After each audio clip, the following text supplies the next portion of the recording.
आज के इस बेहद ऊर्जावान और नई गहन चर्चा में आपका स्वागत है।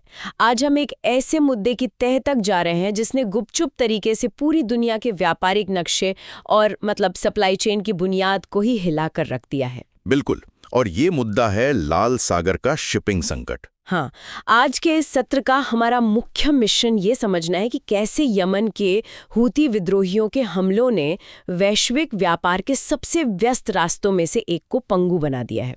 और इसके लिए हमने आज बहुत से शोध पत्रों और वर्ल्ड बैंक की रिपोर्टों का एक बड़ा पुलिंदा खंगाला है। सही कहा।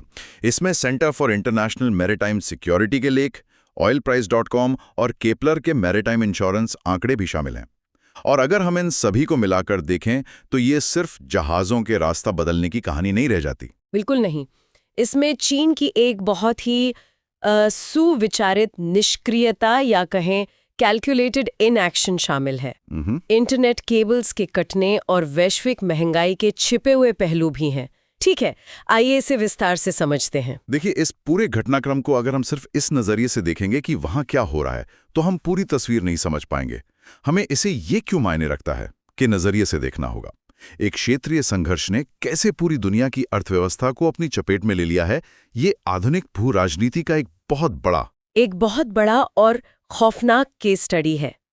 अगर हम शुरुआत की बात करें तो हमारे स्रोतों के अनुसार हूती विद्रोहियों ने गाजा संघर्ष के समर्थन में सबसे पहले इजराइल, अमेरिका और ब्रिटेन से जुड़े जहाज़ों को निशाना बनाना शुरू किया था। हाँ, शुरुआत में ऐसा ही लगा था कि ये सिर्फ विरोध दर्ज करने का एक तरीका है, लेकिन बात अब सिर्फ समुद्री लुटेरों जैसी नहीं रही है।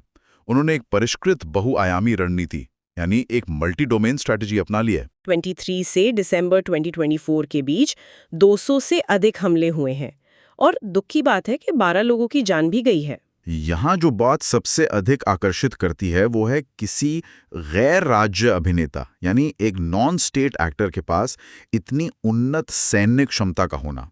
वे अब सिर्फ छोटी नाव से नहीं आते, वे मानव रहित ड्रोन नाव, एंटी शिप बैलिस्टिक मिसाइलों और यहाँ तक कि हेलीकॉप्टर से जहाज़ों पर बोर्डिंग कर रहे हैं। मैंने तो स्रोत में ये भी पढ़ा कि वे अनमैन्ड सबमर्सिबल व्हीकल्स मानव रहित पनडुब्बी वाहनों का भी इस्तेमाल कर रहे हैं। ये तो किसी विकसित देश की नौसेना जैसी तकनीक है। बिल्कुल, ये तकनीकी छलांग हैरान करने वाली है। और इनकी मारक क्षमता, ये तथ्य तो मुझे सच में चौंका गया। हूतियों की मारक क्षमता यमन के तट से लगभग 1800 किलोमीटर दूर तक पहुंच चुकी है। 1800 किलोमीटर एक बहुत बड़ा दायरा होता है। हाँ, और इसी ने पूरे लाल सागर को एक विशाल डेंजर जोन में बदल दिया है। ये सिर्फ एक संकरा रास्ता नहीं रहा, ये पूरा का पूरा समंदर अब उनके निशाने पर है। और इतने बड़े इलाके में कोई भी रेडार या सुरक्षा प्रणाली पूरी तरह से जहाज़ों को सुरक्षित नहीं रख सकती।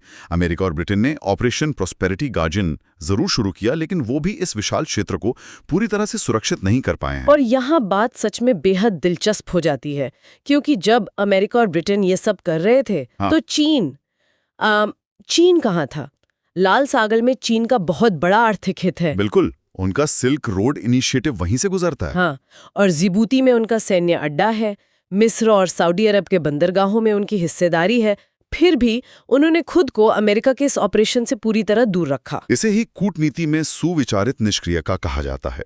मार्च 2024 की एक रिपोर्ट का हवाला दें तो पता चलता है कि ओमान में रूसी और चीनी राजनयिकों ने हूतियों के साथ बाकायदा एक गुप्त समझौता किया था। गुप्त समझौता खुलेआम मिसाइलें चल रही हैं और बंद कमरों में डील हो रही है। बिल्कुल। डील ये थी कि हूती उनके जहाज़ों को निशाना नहीं बनाएंगे और बदले में रूस और चीन संयुक्त राष्ट्र सुरक्षा परिषद में हूतियों को अपना राजनीतिक समर्थन देंगे। वाह! तो वे एक तरह से संयुक्त राष्ट्र जैसे मंच का इस्तेमाल एक विद्रोही गुट को बचाने के लिए कर रहे हैं ताकि उनका अपना व्यापार चलता रहे।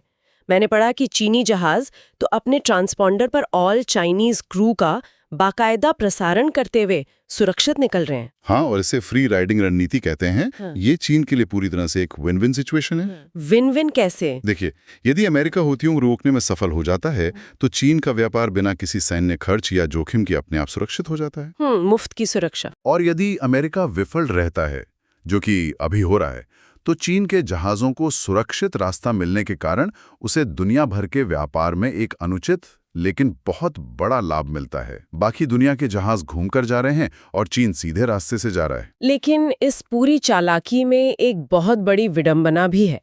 एक मजेदार लेकिन गंभीर तथ्य ये है कि इस गुप्त समझौते के बावजूद हूतियों ने गलती से पनामा के झंडे वाले हुआंग पू नाम के एक टैंकर पर 5 बैलिस्टिक मिसाइलें दाग दी। हाँ, MV हुआंगपो। और सबसे मजेदार बात यह है कि वो जहाज पूरी तरह से चीन के स्वामित्व में था।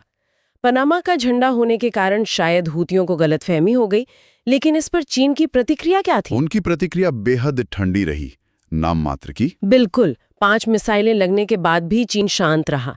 यह दिखाता है कि वे किसी भी कीमत पर पश्चिमी देशों के साथ खड़े नहीं दिखना चाहते। सही कहा। लेकिन कूटनीति से हटकर अगर हम आर्थिक प्रभाव की बात करें तो वो बहुत डरावना है। व्यापारिक मार्गों में भारी बदलाव आया है। लाल सागर के इस खतरे के कारण स्वेज नहर के कंटेनर ट्रैफिक में 75% की भारी गिरावट आई है। 75%? मतलब दुनिया के व्यापार की एक मुख्य धमनी लगभग कट सी गई है।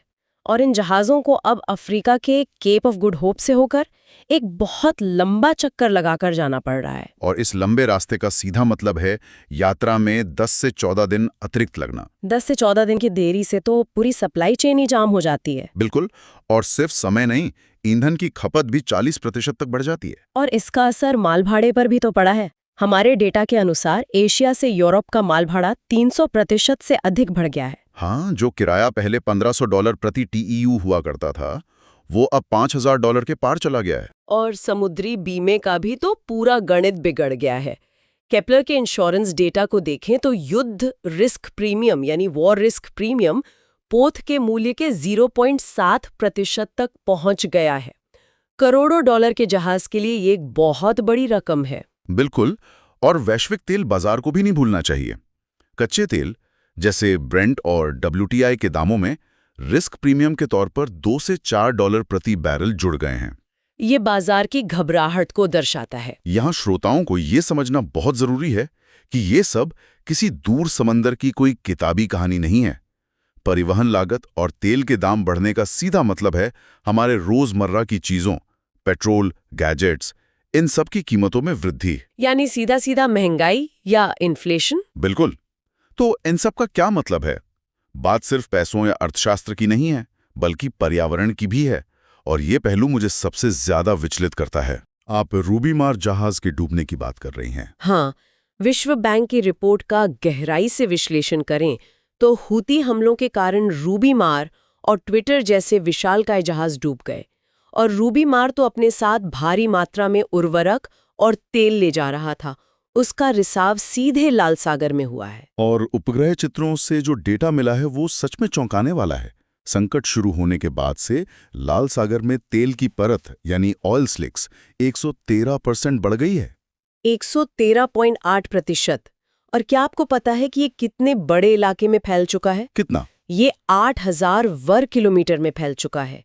अगर हम इसे किसी देश के आकार से समझें तो ये पूरे कतर देश के 70% क्षेत्रफल के बराबर है। ओहो, ये तो एक बहुत बड़ी पर्यावरणीय आपदा है। बिल्कुल। और लाल सागर तो अपनी मूंगे की चट्टानों यानी कोरल रीफ्स के लिए मशहूर है। इस रिसाव से उन चट्टानों और वहां के मछुआरों के जीवन पर बहुत ही विनाशकारी असर पड़ा है। लेकिन पर्यावरण के साथ साथ बुनियादी ढांचे यानी इंफ्रास्ट्रक्चर की जो तबाही हुई है वो भी कम खौफनाक नहीं है। हाँ, अंडर सी केबल्स का कटना, ये तो किसी हॉलीवुड फिल्म के सीन जैसा लगता है।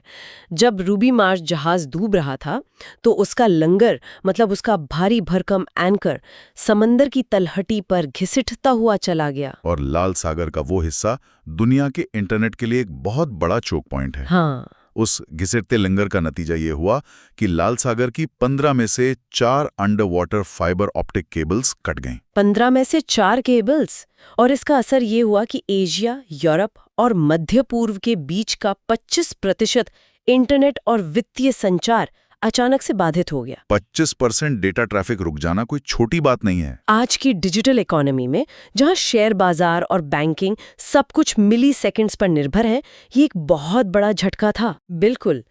तो अगर हम इन सभी बातों को एक साथ रखकर देखें, मिसाइलें, चीन की रणनीति, महंगा होता माल भाड़ा और कटती इंटरनेट केबल्स, ये लाल सागर का संकट ये साबित करता है कि हमारी आधुनिक वैश्विक आपूर्ति श्रृंखलाएं कितनी नाजुक हैं। बिल्कुल सही कहा। ये पूरी व्यवस्था एक बहुत ही नाजुक धागे पर लटकी है और अब हम देख रहे हैं कि कैसे शिपिंग कंपनियां अफ्रीका के उन लंबे रास्तों को ही अपना नया सामान्य यानी न्यू नॉर्मल मानकर अपनी रणनीतियां बदल रही हैं। उन्हें समझ आ गया है कि ये जोखिम जल्दी खत्म नहीं होने वाला। ये न्यू नॉर्मल सच में डरावना है।